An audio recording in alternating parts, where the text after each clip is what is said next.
Hello, everyone. Welcome to Healing Wednesdays. I am Lee Carroll. And I'm Monika Muranyi. We call this the Circle of 12, and we come together every single week with special guests, questions and answers, discussions, meditations, and channeling. Now, this is our once-a-month free program, so we appreciate all of you coming in from YouTube, all of those of you who perhaps first-timers who've never seen this before, joining us for this, the first time in the Free Wednesdays, the Free Wednesday, which is, as I say, one of these a month. Now, one a month. If you're a member, here comes my sales hat, putting it on. If you're a member, you get one every single week of the year. The members, greetings to you. You already know the things I'm going to say. Replays of these shows are forever. And also, if you remember, the replays are just one a week. That means that we're hitting almost 50 by now. It's almost a year time, or maybe even beyond it. I kind of forget when we started. It's all a blur, but we've been doing it for a long time now, and we have so many great videos. So if you're even thinking about it, that's one of the main things. It's not just that you get a show like this every single week, but you also have this growing, incredible library of healers and channelings and Circle of 12 meditations. Also, the members have a special portal where there's a special music and some specials there just for them. This is a streamed show, as you know. Right now, you may be seeing it, the members seeing it on their portal, YouTube, you're seeing it on YouTube. If there are streaming problems, if it starts and it stops for all of you, even though perhaps that you've only seen this the first time, just want to let you know how it works, there's a replay following. And so if you're in an area for some reason it starts and stops or whatever, just tune in later. The members know this, and if it's your first time, as I say, on YouTube, I'll tell you there is a replay, so don't be frustrated. That's not why we designed this. We didn't design it so that you would have to go, it's not working. Please stop now, tune in later. They're available, again, in both YouTube and for our members. Now, I've been talking a lot. Hi, Monika. Well, hello, and again, welcome to those who are watching for the first time. We really enjoy the beautiful connection that we feel. We really feel the community coming together on these Healing Wednesdays. We do. And one of the parts Lee and I enjoy are taking questions from those of you who submit them. So we have some kind of rules about asking questions, where if you can ask them where you think your question will benefit others, don't make them all about yourself and all personal. And if you can make them short and concise, they're kind of the guidelines, I guess, for submitting your questions. And you can do that at cryonmasters.com/questions. And so we want to now take one of the questions that was submitted, and it comes from Cynthia. I believe Cynthia's from Virginia in the US. And she's made a statement that says, with so many light workers gathered each Wednesday, the profound power of the group is palpable. I agree, Cynthia. I truly agree with you. And here's her question. She's asking, why doesn't Kryon lead us through some specific compassionate group actions to catalyse global change? She's a true light worker, Lee, asking that question. I agree. And Cynthia, I've got a number of answers for that. My most esoteric answers I'll give first, and then I'm going to give you one that you're going to like. First of all, did you know that the studies of coherence, and we've not only been part of those studies, but we've also even had a place in our meetings for many, many years where we did coherence exercises with the group. And what we found is in a group in coherence, no matter what they were thinking or doing, whether it was healing or sending, the byproduct of that always was that people felt it in other places. It's almost like when you gather with intent, it's a given that we're going to be, I would say, influencing all that's in the globe, all those around us. So it's almost automatic. However, there's more.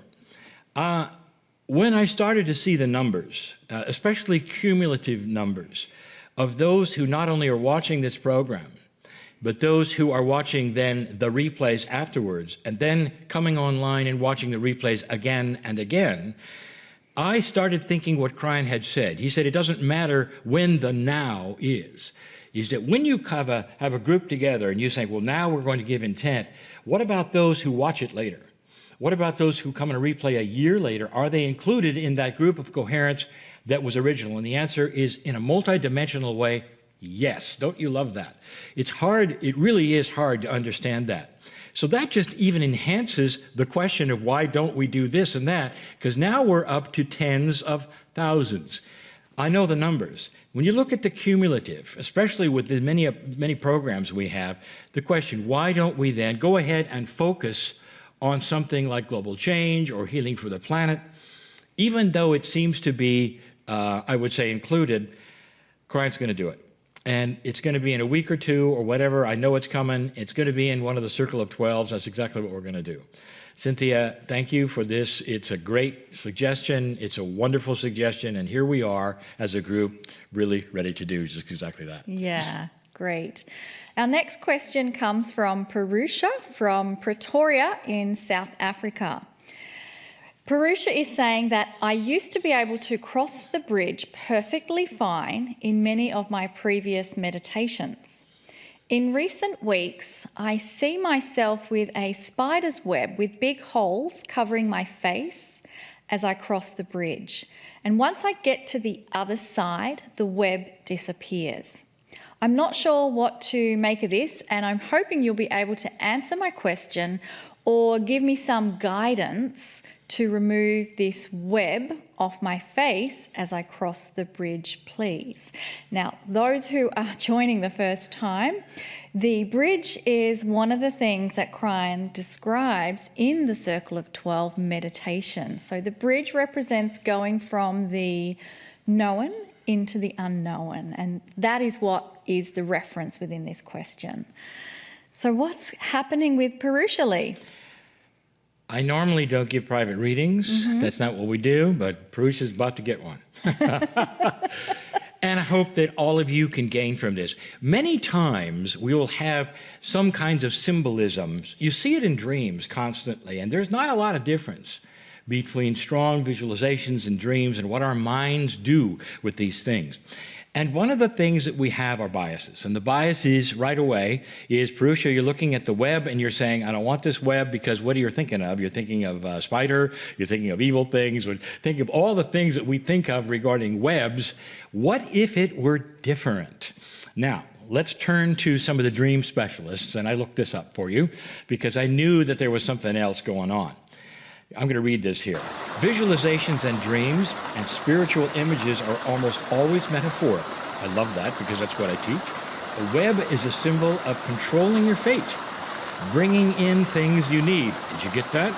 A web also gives an overview of how we can control our thinking in order to construct a life that we wish to live.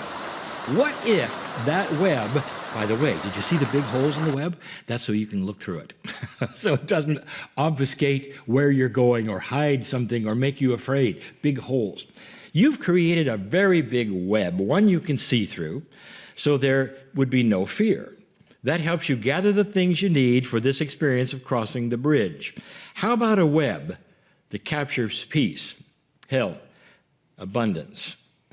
Purusha, congratulations, because you have just created something to help you cross the bridge. That's called, by the way, reframing. And that is what you do, is you take something that might have been fearful, and now you're going, aha, it wasn't fearful at all. It's symbolic. It's something that is strong and something helping me. And now that you know it, it'll probably disappear. What a beautiful answer. I love that things are never as they seem. We are given beautiful metaphors, and then it's up to us to decode them. That was a great answer, Lee. I love it. Yeah. So, I've got there's so many of these things that if I could just say, there's some questions coming up when people ask about why we do certain things because the symbolism is this and that, and it comes to it that the symbolism isn't at all what they think. It's just what they've been taught. Yeah. And so we'll address some of those things too. We all carry the bias of what we're taught, our culture, where we live. And so when we see certain things that may trigger actually either fear in us or even sometimes anxiety or anger. Yeah, that's those filters Yeah, that are yeah, in place, Yeah, aren't they? that's what we teach. So our next question is from Lisa. Lisa is from Alabama in the US, and she's asking, is it possible to develop our own direct channeling that is personal to us? Well, the short answer for that is absolutely. But to get more details, let's ask the channeler, Lee, who's been doing this for over 30 years now.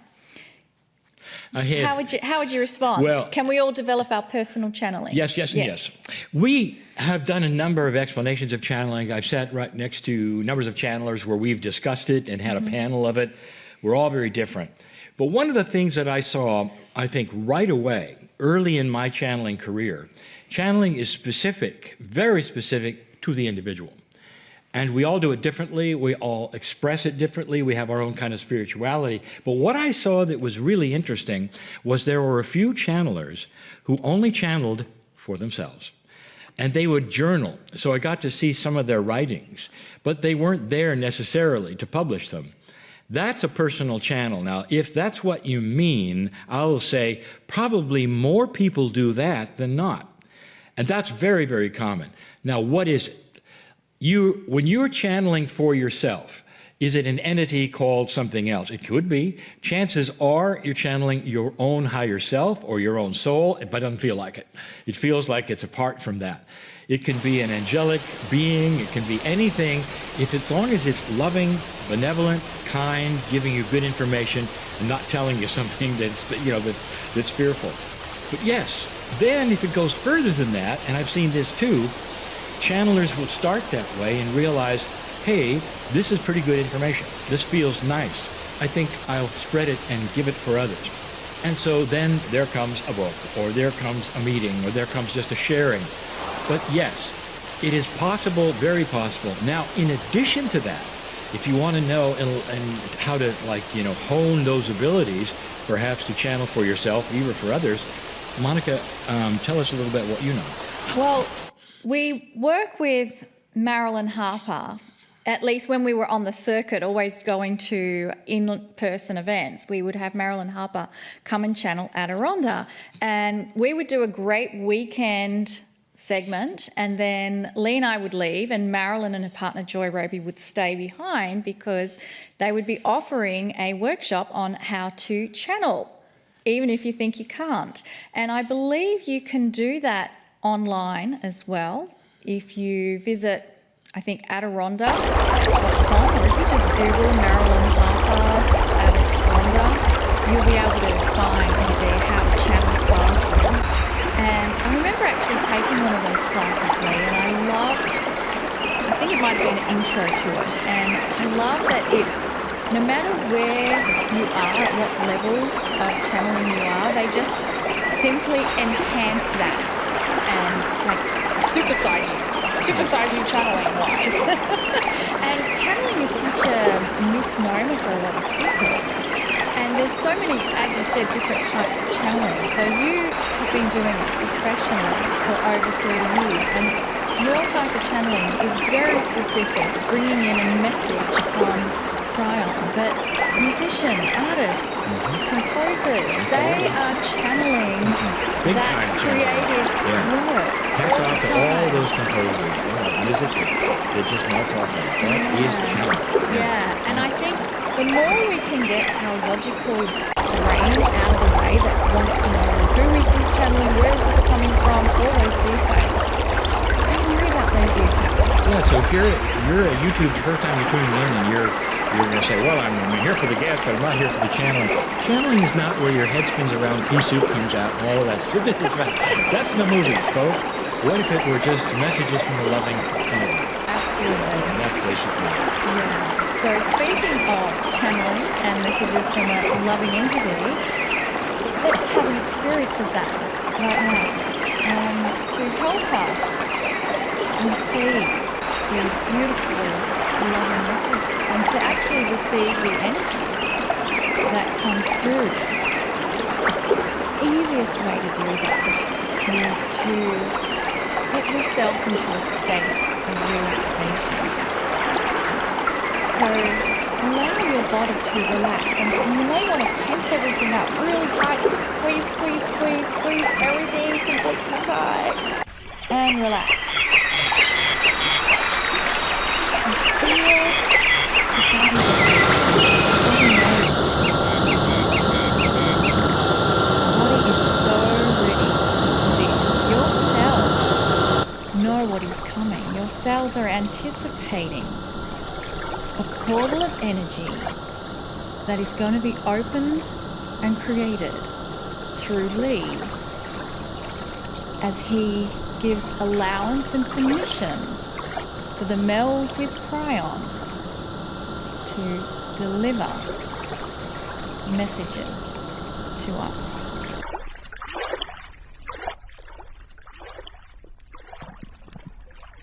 Greetings, dear ones. I'm Kryon of Magnetic Service. I come to you in love. There are no instructions here of have-tos or shoulds. There's an invitation to relax and consider that there might be something bigger than anything you were ever taught. You'll hear me say, and I often do, to the skeptics and to those who roll their eyes of these kinds of things, I say it's okay to question. But does your intellect tell you that you know everything there is? Is it possible that you're only a skeptic because the things are outside that bubble of what you believe? Is it possible there might be something more? If you will acknowledge that possibility, then you're in the right place. And that something more does not void the things that you know, it enhances it. If you're one who is drawn to benevolence, kindness, would you like to relax in the arms of that which you would call the Creator Spirit, some call God? If you're one of those, you like to meditate perhaps and just relax and smile and know that there's something far larger at work on this planet. If you're one of those who perhaps feel you're a part of it, then you're in the right place. And that place is where we come together and we discuss some of the things that are going on in this grand earth. And one of those things is change. For the last few months, I have given you themed channeling weeks at a time. Usually, every month contains 4 channelings about a certain subject.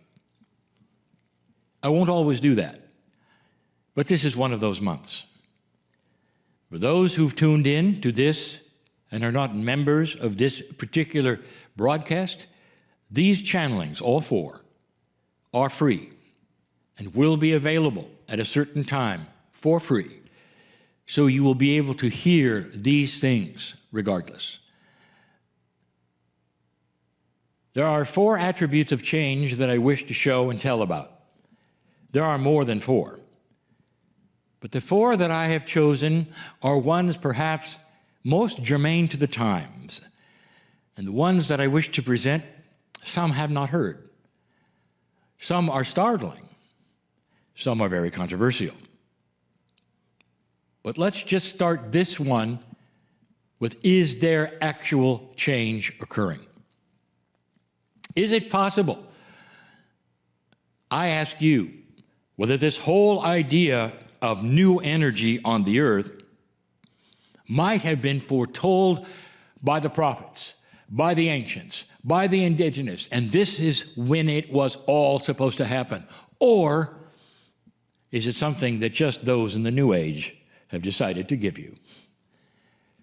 There is a massive amount of evidence, dear ones, from those who have lived a very long time, from the ancients, from the writings, from those who would represent the ancients and the writings. There is a tremendous amount of information that says you are in a specific, special time. We could start with perhaps the most popular one. in the scriptures that so many of you grew up with, in this culture, the culture that my partner lives in, the United States.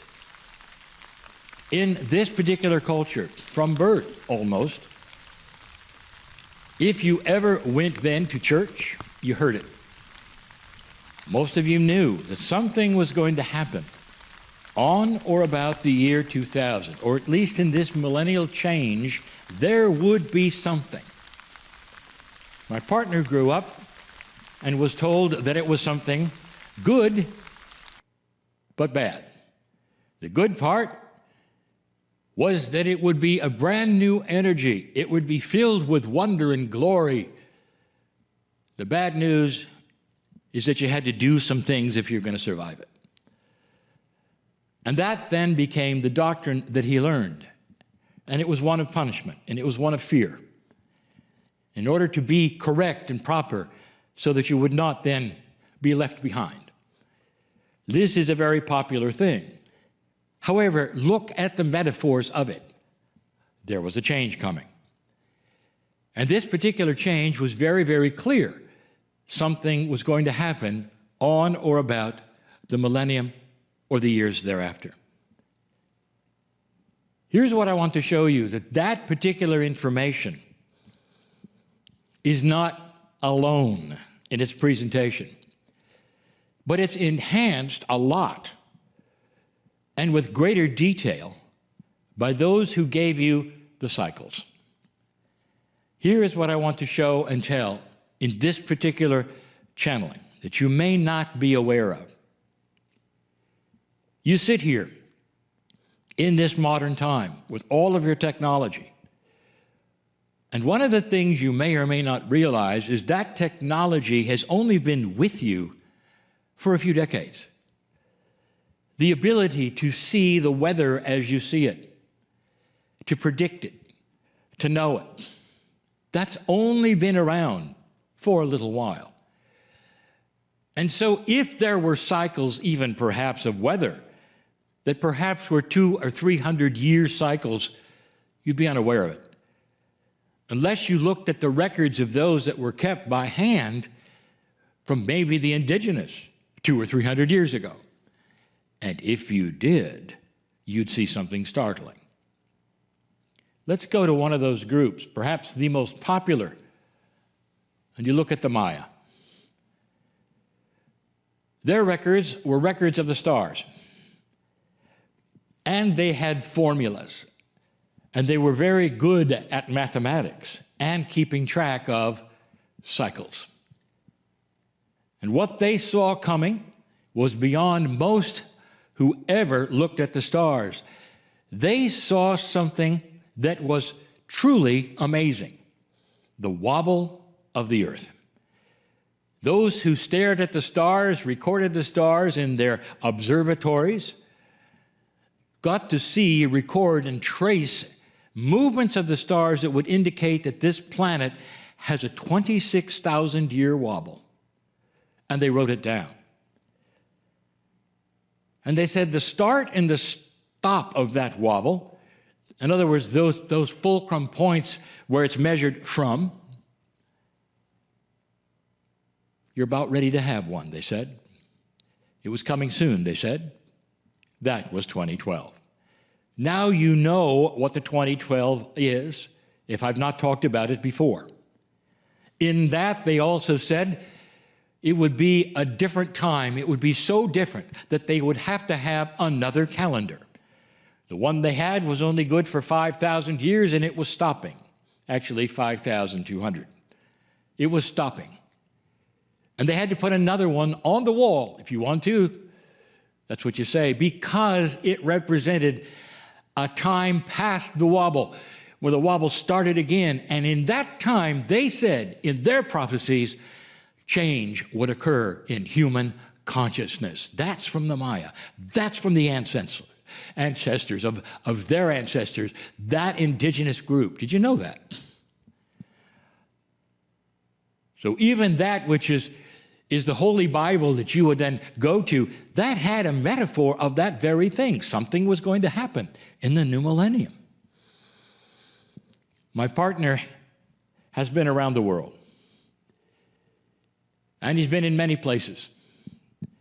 And one of the things that he does is he asks the indigenous, what is your prophecy? What do you see? What's going to happen?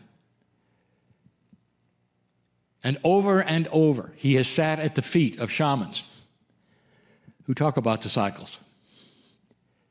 They talk about what is happening now that never happened before.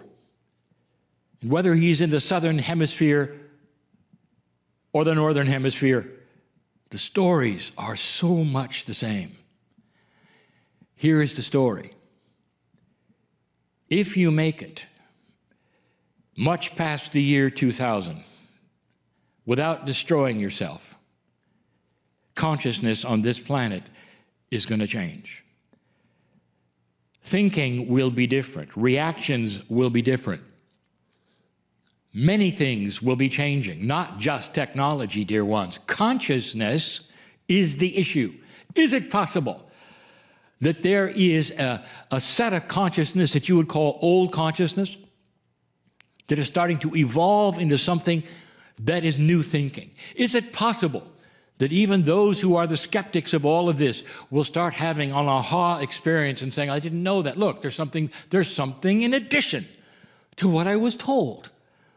Look, there's this changing. Look, there's a change in our culture. Look what's going on. There's a change in what is accepted and what is not accepted. You're seeing it. If you didn't know it, you're seeing it. Things that would have never changed in 100 years, 200 years, are changing in front of your eyes. That was predicted by the ancients. The subject is change. One of the most recent and profound changes, stories of change, revolutions of information and revelations, was when my partner was in a very high city, Cusco, Peru. Difficult to breathe there for someone born at sea level, so you talk slower, which is not what he normally does. And he sat at the feet of the shaman from the Kryon tribe, one of many shamans and many tribes in the Kryon. The Kryon have been in Peru over 1,000 years or more, and they have also watched the stars. They have also had their prophecies. They speak a language which is only theirs. And he listened to the shaman talk. The shaman had learned Spanish, and that was then being revealed and translated to him in his language, English. And he sat at the feet and listened to this man tell him Kryon 101. That's the terminology we use for the basic truth that I've been giving for 31 years. And here is what he said. There are levels of consciousness available to all humanity. And he said that the cycles were starting to occur on this planet, and this was the beginning of one. He alluded to a return of the ancestors' wisdom, even through the dirt of the earth. He alluded to vast changes because this was the time and the cycle that he had studied and he had known, and that his grandfathers had studied and they had known were afoot. That we are sitting right now in one of the grandest cycles of all. That from the southern hemisphere, from the Kryon master, shaman in Peru. It's the same story as you heard in Mexico from the Maya. It's the same story as I have given you so many, many times ever since I began. It's the same story as in your scripture. The metaphors are all there. You are in a time of amazing change, and you made it, if you noticed. There was no World War III, as some had predicted. All of those old energy predictions, are you still fearing them even though the old energy is gone?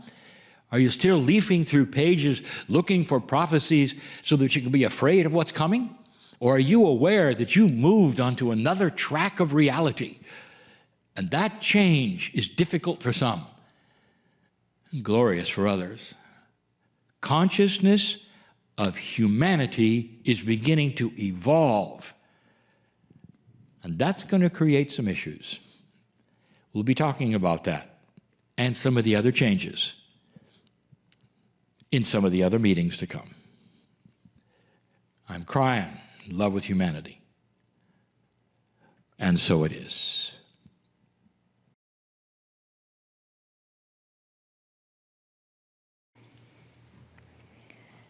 And as we make our transition from that beautiful channel, let's hold on to that energy from Kryon. Allow just a little more time to integrate it into the cells of your body. And you may wish to take a deep breath in, relax again, open those beautiful eyes if you've had them closed. And we're going to now move to our guest speaker. And I'm very excited, Lee, because here we have another engineer. I love him already. I don't care who he is. I love him. Exactly. We have an engineer who has now made it his mission to be an energy healer. And his name is Jeffrey Allen. And Jeffrey, are you there? Yes, I'm here. It's so great to be here and to meet both of you again, and just to speak to everybody. I'm always so happy to share. Beautiful, beautiful. Well, I know that Lee feels like you are a kindred brother, and he can't wait to tell everyone about you. It's a short bio for a very large work. Jeffrey is an engineer by trade and healer at heart. He has taught thousands of people how to harness the power of their own energy and awareness to improve their relationships, deepen their spiritual connection, increase their personal presence, happiness, and impact the world. So Jeffrey's mission is to make energy work and higher awareness available to everyone. What a fantastic mission. I'm so on board. And the reason why he wants to do that is so that we can unburden ourselves from needless conflict and pain and be able to embrace a happy, fulfilled life of true passion, purpose, and meaning. Now, here's where I make a personal comment, and I often don't do this in the middle of somebody's bio, but as an engineer, I had this thing that was presented to me that says you've got to do all kinds of crazy stuff in order to make this process of New Age or metaphysics work. It was almost like I had a friend next to me, and in order to talk to him, I had to face north, I had to sprinkle him with water, I had to genuflex a few times or so, and then I could talk to him, and it never made any sense. The reason I'm telling you that is because here is a quote from Jeffrey. So much great information is available on personal awareness, yet much of it is wrapped in layers of confusing and needless nonsense.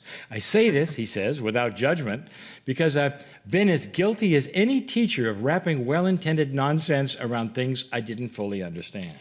And continuing on from Jeffrey's quote, this is the part I love, because he says, when I met my wife, Hisami, that began to change.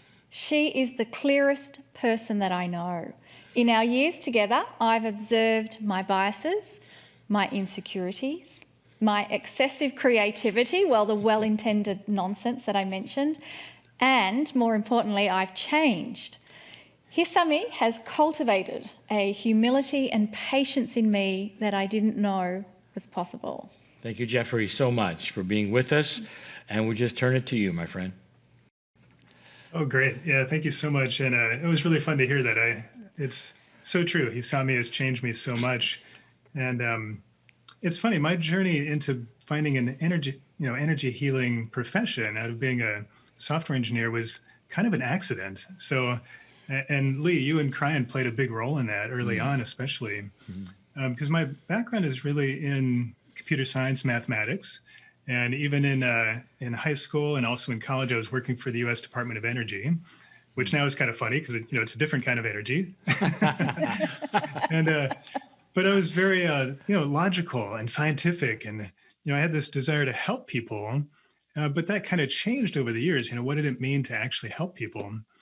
And I spent 15 years as a software engineer, and in that time, helping people was kind of a material thing. Like, I want to help my country, or I want to help other engineers be more effective, or I want to help my users get more done, or, it's very much kind of on this material level. But even in college, though, I was starting to wake up to some kind of different awareness. So I was having these spontaneous experiences with energy healing and intuition. And it was kind of fun because, I didn't really have anywhere to put that in my belief system. I didn't know that these things were possible, especially for me. And so I had sort of like an experience that didn't match my beliefs. And I think most times when that happens, we tend to throw out the experiences and pretend they didn't happen and kind of focus on our beliefs instead. But I couldn't do that. The scientist in me thought, wow, these are real experiences. And I must have, some holes in my beliefs. I must not know everything. And that's a really good recipe right there just for personal growth. When you start looking at your experiences and letting them educate you and teach you and guide you, life gets really interesting. Although I can say it's a little dangerous too, because pretty quickly I learned that, most of my beliefs probably don't mean anything. It's just stuff people told me, and it was like, oh wow, this is kind of mind blowing, and it's really fun. And so I became this spiritual seeker. And in 1995, things really picked up. I was in this bookstore in Boulder, Colorado, and this book jumped off the shelves, literally, and like landed at my feet. And I picked it up and looked at it, and it said, Kryon, The End Times, Lee Carroll.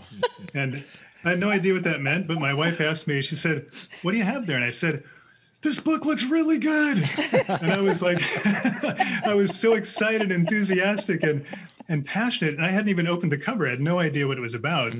But I recognized, okay, obviously there's something here that's speaking to me, and there's something really important here for me. And that book and the others, many others that I read, and really started me on my spiritual journey. In fact, it kind of turned me into more of a spiritual junkie, I would say, where, I went to a bunch of your channeling workshops, and I read every book I could find, and I just kind of really got into it. But as fun as it was, this was pre-internet days, so I had to do physical books, right? But as fun as it was, spirituality was still something that was kind of external. So it was something that, other people did, and that I could watch and observe and, hope for someday, but it wasn't something internal for me. And that didn't really change until I got into a more formal training for myself. It was around maybe 97, 98. I started training at a school called Psychic Horizon Center in Boulder. And I was blown away because here's people from all walks of life. We had, my friends were like plumbers and painters and artists and musicians and everything in between. And we're all learning how to look at energy and read energy and do some healing work. And I was like, wow, anybody can do this. Anybody can be an energy healer. Anybody can open up their intuition. This is fantastic. And, so I just kept studying and studying. That junkie part of me didn't, never really went away, the spiritual junkie part. And over the years, I took, anything I could find that had to do with higher awareness and energy work. I actually took channeling classes and taught channeling classes, although, a little bit different than what you're doing, Lee. Maybe you're quite a bit more professional. But there's so much that we can all learn if we take the time to do it ourselves. And it's a really beautiful journey. The interesting thing I found then, though, is even though I was waking up inside to this new part of me, I was afraid to tell anybody about it kind of in my work life. So I still had this dual life. I'm an engineer by day. I'm an energy healer at night. And, I didn't want to talk across those boundaries because people might think I'm a little crazy. And, so becoming an energy healer for a profession was really a surprise for me. It came out of this experiment I did where I was tuning in every morning and getting guidance. And I thought, the only way I'm going to know if this is real is if I follow my guidance, right? It's one thing to get it. It's a whole different thing to actually follow it, because it's pretty scary. The guidance doesn't really match what my logical mind wants me to do. That's right. And probably the biggest thing that happened early on was my boss had offered me a new position. She said, I can't give you more money. What do you want instead? And I was tuning in, and my guide said, ask her for the entire month of May off paid. I thought, okay, that's crazy. She'll never say yes. I said, oh, and ask for, we want you to go to Europe for a 2-week vacation before that. And you can use your vacation time for that. I was like, okay, so one of those two she'll probably say yes to. She said yes to both. Before I knew it, I'm in Europe on vacation. I meet up with an old friend, and I mentioned to her that I've got the whole month of May off. I don't know why. I don't know what I'm going to do.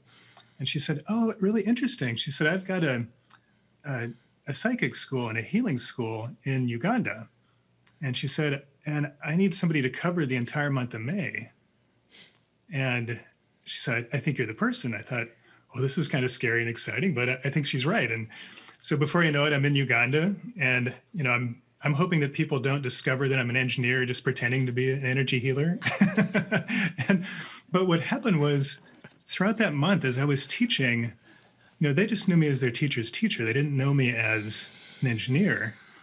And by the end of the month, I thought, wow, I think maybe I'm an energy healer that's pretending to be an engineer, not the other way around. And I thought, wow, this is what it's like to directly help people open up their awareness. And I want more of this. Yes, I'll take it. And the coincidences just kept coming after that. It's pretty amazing. If I hadn't lived my story, I wouldn't believe it myself. I was living in Denver. Pretty soon my guide said, put your house on the market. And I was thinking, why? My job is here. Where am I going to live? But I did it anyway. And I set it kind of high, hoping it wouldn't sell. But, of course it did. And just before it sold, I went down to Sedona just with a friend. And I realized, oh, I'm supposed to be here in Sedona. Because, if you don't know Sedona, that's where a lot of the crazies live. So it was perfect for me. That's where, just that energy there is very light, and there's permission to be an energy healer, be intuitive, and so on. Really nice place. And so pretty soon I'm down there. Things kept opening, and my business just took off. Pretty soon I'm traveling around the world, into Europe and the US, teaching intuition, healing, mediumship. I got invited into Japan. And that's, after my teaching there, is where I really met my wife Hisami, and a whole new chapter opened up and started to change. I thought I was already kind of at the, I'm getting important. I'm at the top of my career. And I realized, back to being a student. Maybe I don't really know as much as I think, because when I met Hisami, she's so bright and beautiful and different than anybody I'd ever seen. Like, she had a natural way of living without thinking or planning or trying. She also didn't have this judgment of people that, I still had inside me. And I was like, wow, I don't even know what to say here, but except for, yes, I want to be together. And it was kind of surprising, because my mind usually got in the way of me following my guidance, even guidance in love, because my mind is thinking, she doesn't speak English, and I don't speak Japanese, and she lives in Japan and I live in America. And, I really couldn't understand how this is going to work, but I did understand the energy. I understood my heart, and I was still running this experiment of just following all my guidance, no matter how crazy it sounded. And so, I did it. I jumped in and we got married, and it's 11 years later, we're happily married. So I guess, it was the right thing to do. And that same style of just listening my guidance and following is what led me to Mind Valley, which is where I'm publishing my courses right now, and helped me shift from just doing live workshops, which I love. It's a great way to help people in person, to doing this online training where suddenly I can reach tens of thousands of people instead of hundreds. And we're in worldwide in 7 languages with my courses. And it kind of blows me away, because like I said, it was an accident. I never intended to become an energy healer. I always said, I don't want to teach. I'll never teach. It wasn't by design, but if you follow your guidance and follow the energy and follow your passion, it takes you to places that are better than you can imagine. Because your mind is not thinking and imagining them. It's the best way to create a life beyond your dreams. That's awesome. I couldn't have put it better. I know. I It's love a great story. all through your story, there's a key attribute, and that is you were wide open. Mm-hmm. And the experiences when you are wide open come to you effortlessly and through synchronicity, and they are beyond the wildest dreams you can even imagine. So I have a question for you as an energy healer. How do you help those who are so controlled by the mind to break through that, to allow themselves to become wide open? Mm-hmm. Yeah, that's a great question. There's two ways. So I think first, it's really important to kind of satisfy your mind. So if you give people a lot of information and, maybe some systems for tuning in or ways to meditate, it helps the mind feel like this is real. So it feels like, oh, okay, I can do this. I know the steps, ABC, I've got a procedure. And then the mind kind of calms down a little bit, even though those steps probably weren't necessary. Right? Even though, anybody can just take a few deep breaths and tune in. You're always connected to spirit. There's no way to get disconnected from yourself and from your guidance.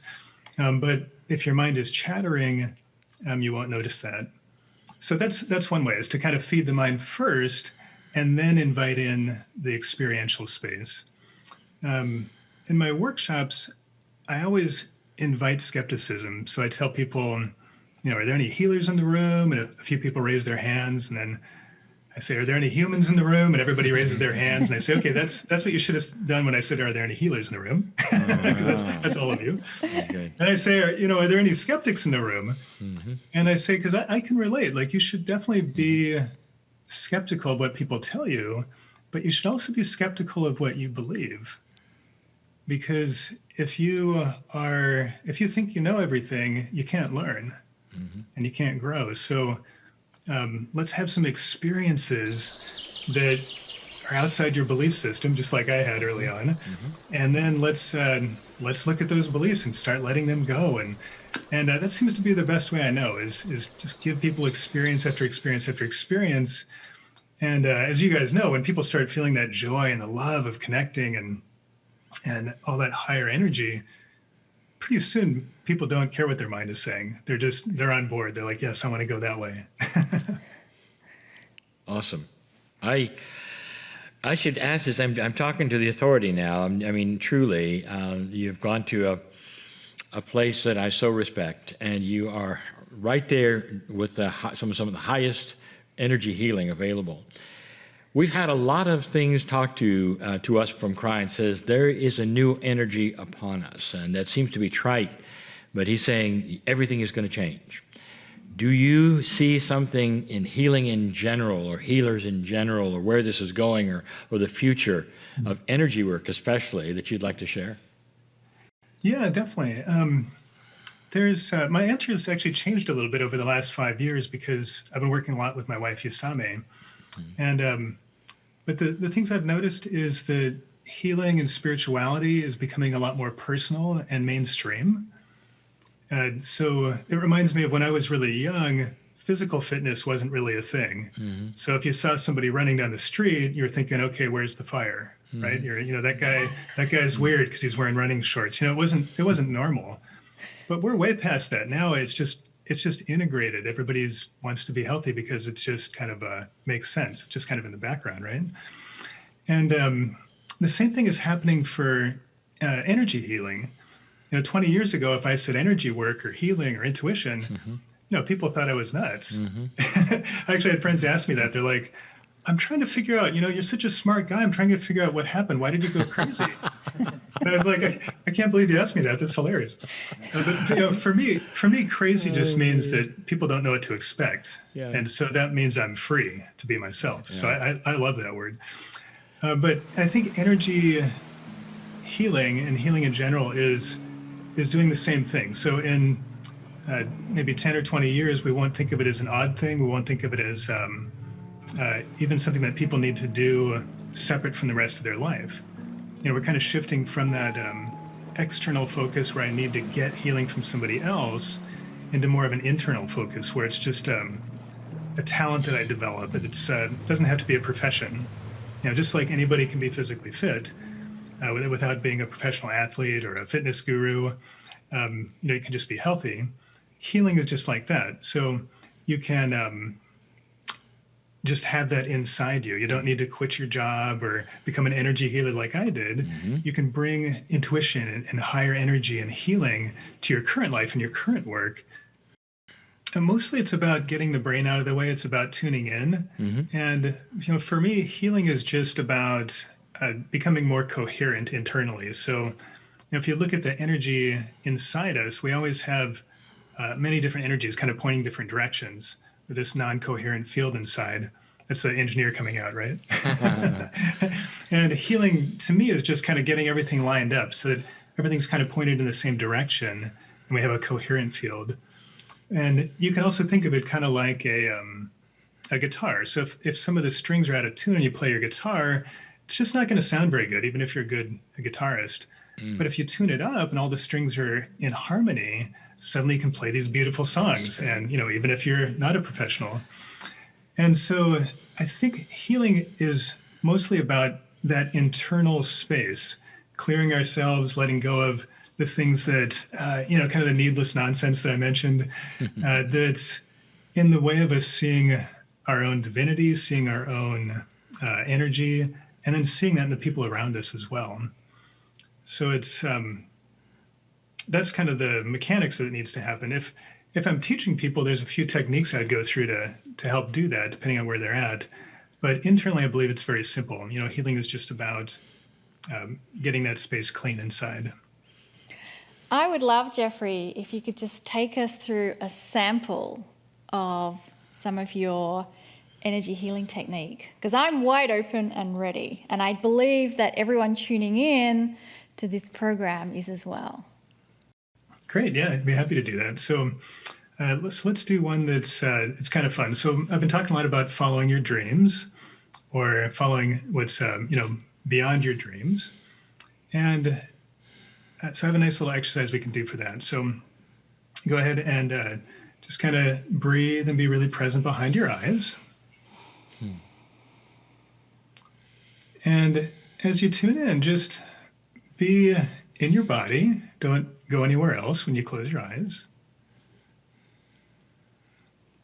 And just imagine all of your current dreams. So all the things that you want to do or hope to do. And let yourself kind of see those as energy. So it might, and just in your mind's eye, so it might be words or thoughts or a color or a feeling. And as you feel your dreams, just notice, how do you feel? Are you excited? Are you overwhelmed? Are you just blank? Any answer is okay. No judgment. And just for fun, begin to notice which ones are dreams and which ones are goals. So a dream is something that you want to do, and a goal is something you think you should do. And just energetically kind of separate those out. See if you can tell the difference. It's kind of interesting. And for the moment, just kind of put the goals aside and focus on the dreams. Just feel those and see those out in front of you, whatever way is good for you. And then ask yourself very simply, which of these dreams originated from within you? And which ones came from the outside, from other people or somewhere else?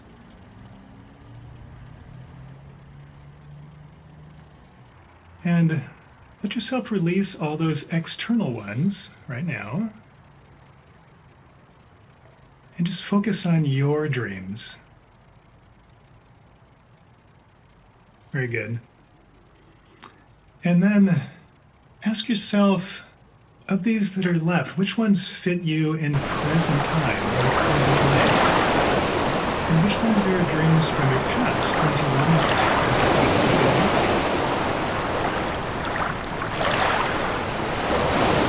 And just from a nice loving space, just say goodbye to all those past dreams and focus on the ones that are for right now. Focus on your current dreams. And just notice how you feel as you get a little lighter. Feel all that room that you've created inside. And just invite a new dream to fill that space. Something that's perfect for you right now. It could be pieces of your other dreams or something brand new.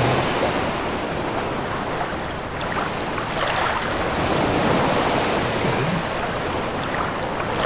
And now, imagine that these dreams are little roads or pathways out in front of you. You know, you've got choice of which direction you go and which dreams you follow. So right now, just notice which path do you feel drawn to in this moment?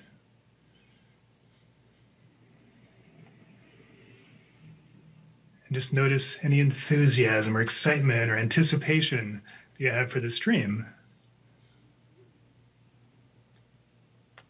And in your mind, just create a big, beautiful ball of light.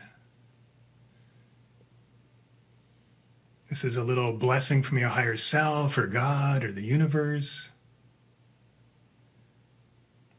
And as you focus on this path, let any resistance or fears or excuses you have fade away. Just focus on this ball of light. And as you let your energy align with this path, I want you to send this ball of light out to your future self. And then you've done everything you need now in this moment, just by sending that light to your future self. And from here on, you can just let your life adjust gracefully. You don't have to take a big action. Just let your dream lead you from here. Okay, and you can open your eyes. Because this is how healing happens. So you notice your noise and your resistance and you let it go. And then you notice the natural flow and just lean in and be patient and you let it happen. So you just threw a big ball of energy out to your future self. And when it comes in, all you need to do is catch it.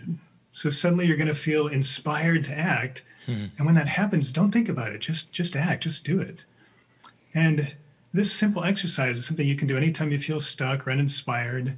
You know, just consult with the guidance, with the healer within you, and find your enthusiasm, release everything else, and just throw a big ball of light out to your future self. And don't be afraid to catch your dreams when they come in. It's that simple. Oh, that was so delightful and revealed so many things I was not expecting, actually. No, I wasn't either. I love it. Oh, I love it. Great. So, Jeffrey, how can people find out more about you and how to do your online courses? Sure, yeah. It's pretty easy. Just go to my website, and I know you've got a link there. It's actually jeffreyallen.love. And what you'll find there is some free things. I've got a little course you can sign up for where we just give you the basics of energy work, just a few minutes a day, really simple, just to kind of get you started. And I've also got some free hour-long workshops that you can listen to and get a little bit more deeper if you want to. And you'll see all my classes on there as well. Well, absolutely fabulous. I have a question. It's perhaps this is going to be the final thing. I already know the answer, but I want to hear it from you. And that is, do you believe healing, this is the Healing Wednesdays, do you think healing is just for illness? Definitely not. Yeah, healing is for everything. Like I said, it's just bringing yourself into coherency. So I use energy healing for my health, of course, although I would recommend you also use doctors and medicine, use all this together, all the beautiful things you have. But I also use it for business. So I create a little bit of energy for my business. I heal my clients that are coming that I haven't even met yet, and the ones that have gone on. And I use it for my relationships. Energy healing is everywhere. It's really just a lifestyle, I would say, more than a profession. That's the best answer I could have ever had. It is a lifestyle. It becomes us when we practice it over and over. We're all healers, and that's exactly what Yes. you said. And so great to have you, my friend. Really appreciate it. Believe it or not, our time is up. Is there anything else you want to say to Jeffrey? Just thank you so much for following your path and opening up and allowing us to be inspired by your own journey. And what I think is marvelous is those who've been touched by your work are doing the same for others. I love that flow-on effect that all of us are creating. Yes, it's beautiful. Yeah, it's that positive feedback loop. We help somebody, they help the next person, and That's right. it's that's what's changing the world. Yeah, It thank is. you so much for having me on. It was a pleasure. Thank you. Indeed, Absolutely. for all of us. Yeah. So please make use of all of those resources that you now have with Jeffrey if you didn't know of him before. We're going to take a 10-minute break and then we're going to be back for the Circle of 12.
Well, welcome back from the break, everyone. Didn't you all just love Jeffrey Allen? I love that whole idea, Lee, of throwing the ball of light out and catching it. That was a wonderful. In your future. If you want to call it a meditation, I think it was a visualization. I loved The experience. it. It was an experience. It really was. If you went into it with full gusto, Yeah. it was an experience. And I So- hope all of your dreams and goals are going to come true in the very near future. I'd love to have you replay that and experience it yet again, because that went by so fast for me, and it was really profound. I see a whole lot of meditations, and of course we lead visualizations. That was special. It was. It really was was. very special. Yeah. It's still staying with me. Yeah, the me too. Residue of that. Yeah. So we're going to now move into our circle of 12, and it's amazing that this month of August in 2021 is marking the 1-year anniversary of when the healing premiere happened of the Circle of 12. Many of you watching this have been doing the Circle of 12 meditations for a year. Some of you joining are doing this for the first time, regardless of how many times you have or have not done the Circle of 12. As we prepare for this Circle of 12, allow your body to relax. Open your heart wide to an experience that will come to you. As Kryon guides you through visualizations, some of you will see images. Some of you will not see any images. And whatever it is that unfolds for you, that is perfect. There is no have-tos in any of this. There is simply giving permission, giving allowance for the experience to unfold in exactly the way that you need it. And so as we enter that circle of 12, let's affirm that we do give permission, we do give allowance to experience the grandness of our soul.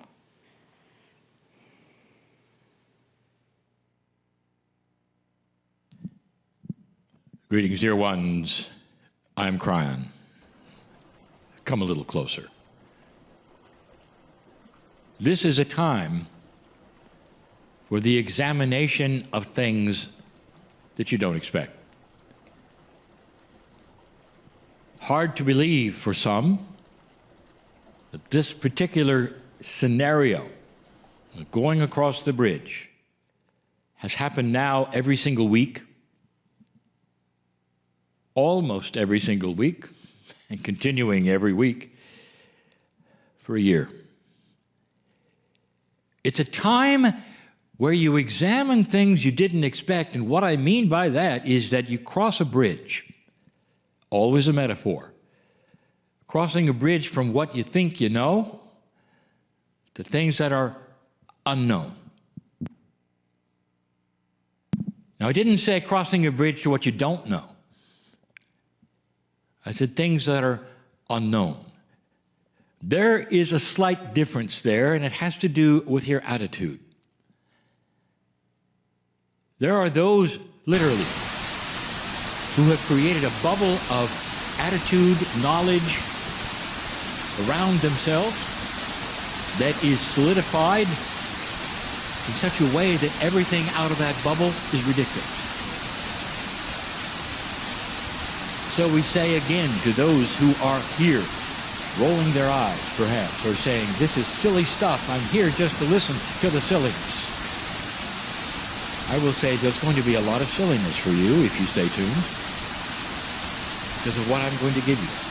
Information. Will make you roll your eyes even more perhaps. But again, I will say to you, what do you think about a situation where everything that is ridiculous is simply what you don't know? Or perhaps what you've been taught, and everything you've been taught solidifies into a wall. It's a room. You can then tap on the walls and say, taught this, taught that, taught that. And if anything goes beyond that which you were taught, it's ridiculous.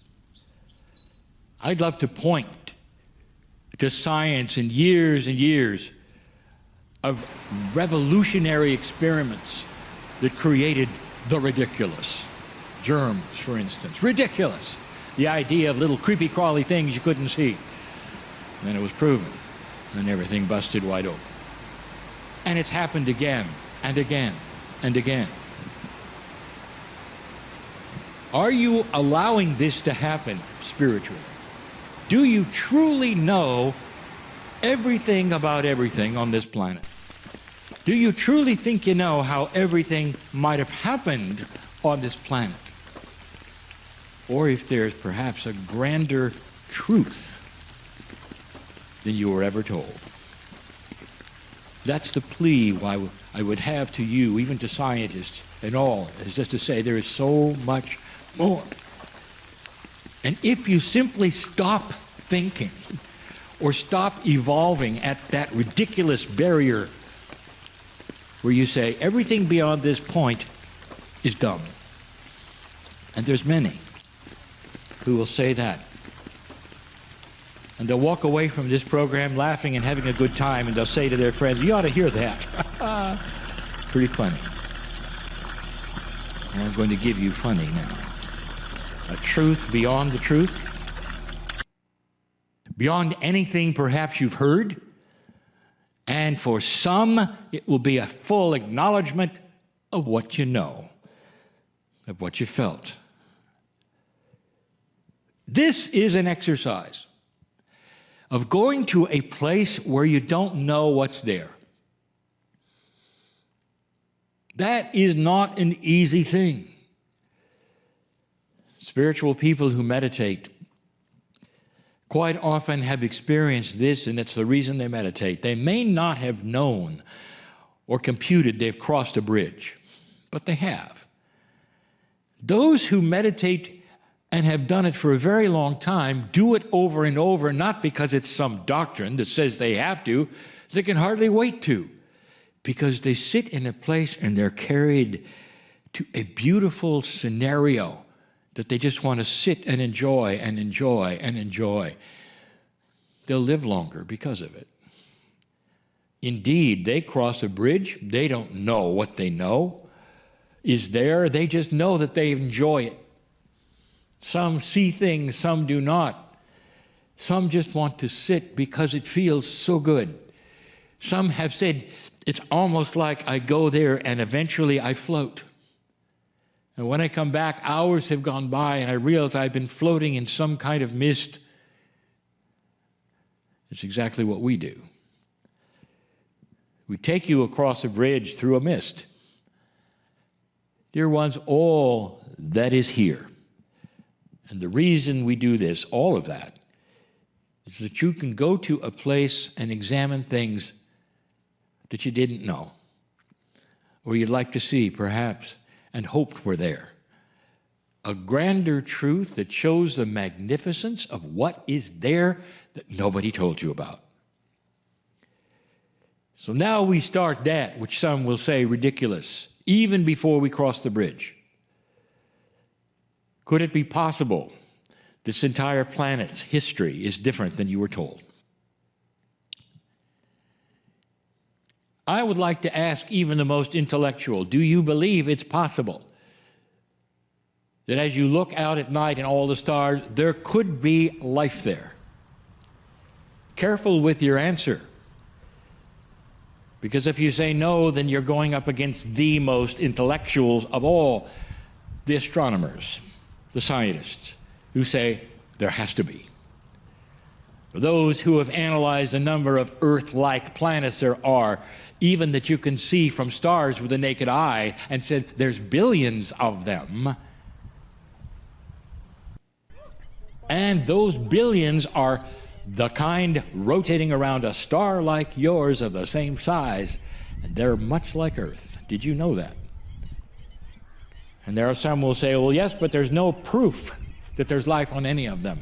And the astronomers will say, you have to take a look at the odds, because you are star stuff, and so are they. Everything is made from the same elements, the same physics throughout the galaxy. And you think for a moment that there is no life out there, but there is here?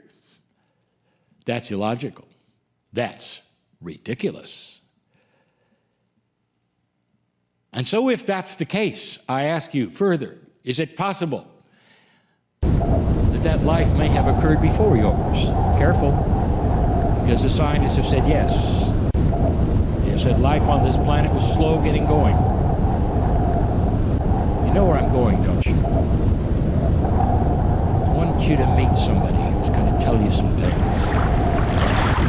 Some will say it's ridiculous. And you're going to go across that bridge to the place where that person is there waiting for you. It's going to tell you some stories, perhaps, if you wish to listen. I'm going to surround you with some energies, if you're willing to listen. How many of you believe in angels? And there will be a lot of hands go up, even those who think this is ridiculous to believe in angels, because they were told they exist. What is an angel? Would you like to define it? Could it be that an angel is a multidimensional form that represents that which is from the other side of the veil, that which some say is God, coming right down to this planet to do what? To put you perhaps in a place of healing, or perhaps to give you information. I want you to meet an angel. May not just be the one you think. So profound are some of these things. What if the evolution of this planet was interfered with? What if you're made of star stuff, but beyond that? What if the history of this planet was actually interfered with by those from the stars on purpose in order to give you something you wouldn't have had otherwise, and that is the attributes of divinity and a soul? What if that entire Adam and Eve story was true in the metaphor, that indeed God did come to this planet in a way that gave you something that you didn't have before? Divinity. The scientists say evolution happened too quickly. Start to ask them. That's just the beginning of the evidence. I want you to go across this bridge with me and meet somebody right now. In the circle of 12, we invite you to come, take my hand, take the other's hands, walk across a bridge which is symbolic to going from what you think you know to what you don't know. Or what you say, well, I know, but not yet. That's the difference. What is your attitude about the unknowing? To those who have the bubble of ridiculousness that I've described, you say, well, don't show it to me because it isn't so. It isn't so because I've got a bubble. Did you see my bubble? I've got that bubble there, so don't tell me anything beyond it. And then there are those who say, I've got a bubble, but it's expandable. Expand my bubble. Show me what might be there. Come with me. Let's cross the bridge right together right now. Come with me. Let's go. I want you to come right now. Let's just go to the theater through that portal, which is a doorway, which is a symbol, as I've said before. Always a symbol. It's a symbol simply of going from one place to another, and we're going to that theater in the round. That theater in the round is a symbol and a metaphor for a performance, perhaps, or listening, perhaps, or music, or poetry, or even art, anything.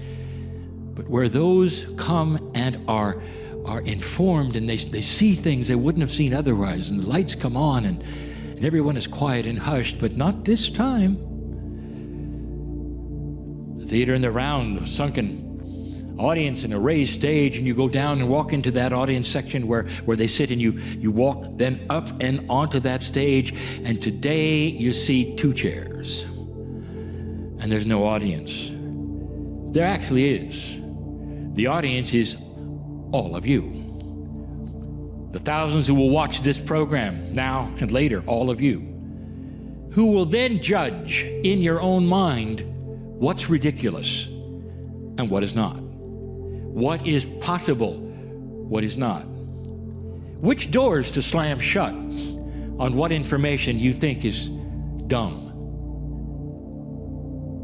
Or if it's not dumb, what if it were profound? What if I'm going to show you truth?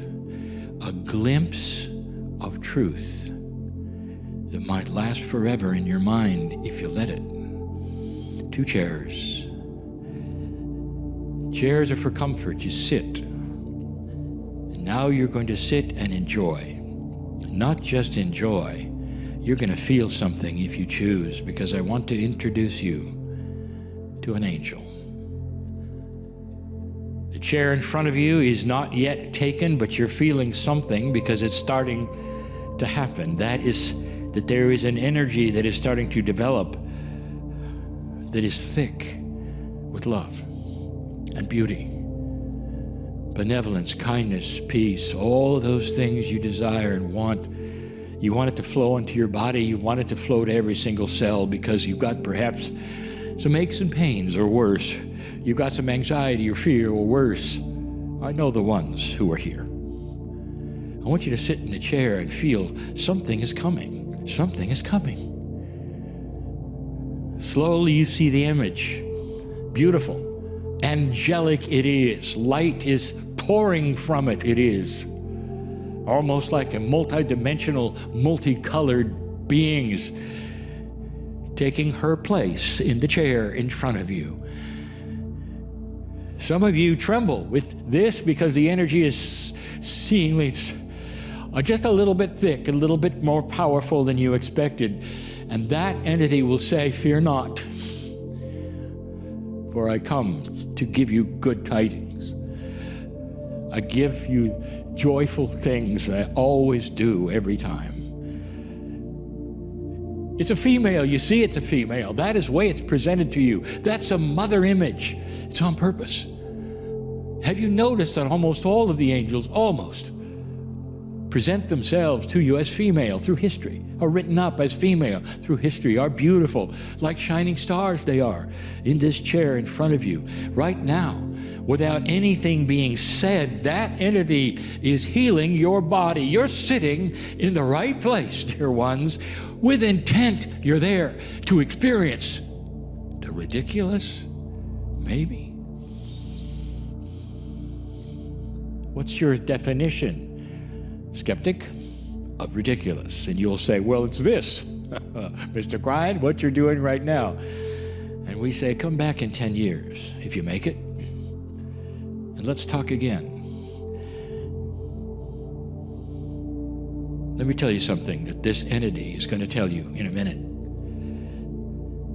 Someday, when you meet those from the stars who have had 1,000,000 years before you, someday, in generations from now, when they come to this planet in benevolence and kindness, and they come down and they willingly give you their DNA for you to examine, which you can do almost instantly with your technology, you will have your jaw drop open because it's going to look like yours. And they're going to smile, and they're going to say,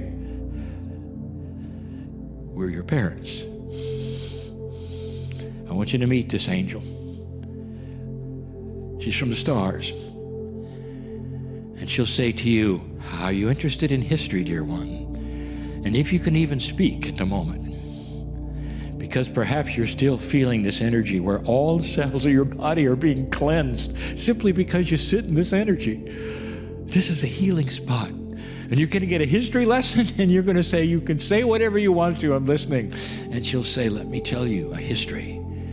It's about a planet. It's about a planet that went through war. It's about a planet who had dictators who went through genocide.' And you'll say, 'Yeah, I know. I've seen it in my books.' And she'll continue and say, and it was a planet that eventually went out and saw other planets. And you'll say, 'Well, that's perhaps not my planet.' She'll say, 'It was not your planet, it's mine. We went out and discovered other worlds, and we conquered them, and we even had genocide, and we had dark energy, more than you had dark energy. We did things unconscionable. There's a silence, and she'll say, and then there was the shift. And when it began, she say, no one understood. There was strife, because when you turn on the light, all of the dark things show up. And she said, before this life started on this planet, we had our shift and began a consciousness elevation that resulted in what you see today before you. I am your seed biology. I am a star mother. What do you think so far? Real, unreal, true, not true, believable, not believable? This is where free choice comes into play for all of you, every single one. And that is the crux of everything we teach. The greatest story of all, that God was put inside you for you to find, with free choice, if you choose. All of you can stay right here in front of her, absorbing this beautiful, radiant energy that is cleansing every cell of your body right now, and start listening to her tell about a history that's much like yours, and then what happened afterwards, and then what happened afterwards, until you get an ascended planet that Kryon has said could be yours. That's the story we've always wanted to give to you, and now we have at this anniversary. And so it is.